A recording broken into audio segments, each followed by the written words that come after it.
Hi, next project on the painting desk is a gang for Necromunda, and as you can see it's the Goliath Gang.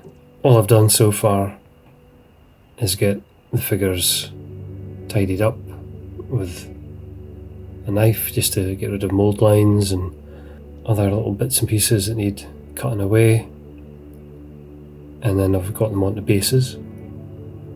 The bases are just some debris. It's going to be my standard kind of 40k looking basing, ash wastes, red planet, dusty, sandy, red coloured stuff with some maybe a bit of rubble and bits and pieces, super glue some bits down, and then PVA and dip them into a container, fine sand, and that's the result you get.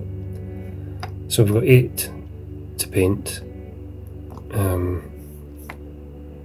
couple of juves.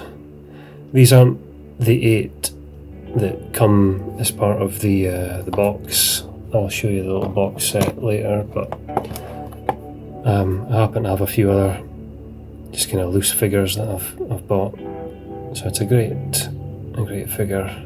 So much expression on the faces of these old ones. And then the gangers, I'm using a couple of the plastic ones from the box set. I just wanted to make sure that I got those in, so I've used the 2 designs that came with that, one with the knife and one with his hand on his hip.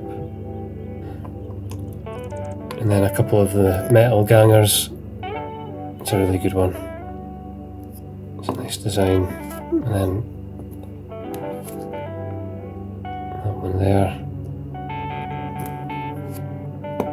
And then the heavy is just the standard one that comes in the box. The heavy stubber, I think. I'm going to paint that separately, then glue it on. The fit's not great, you know, with these old metal minis, getting that to actually all line up might be tricky, but do what we can. And then the leader, I'm going with this guy who seems to have some sort of chainsaw for a head.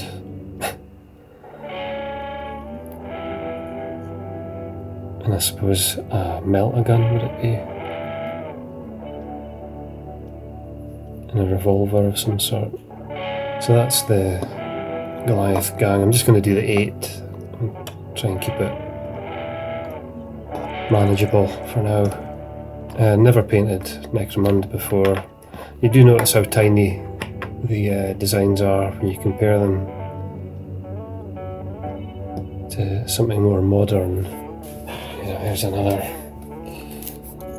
slightly more recent 40k model.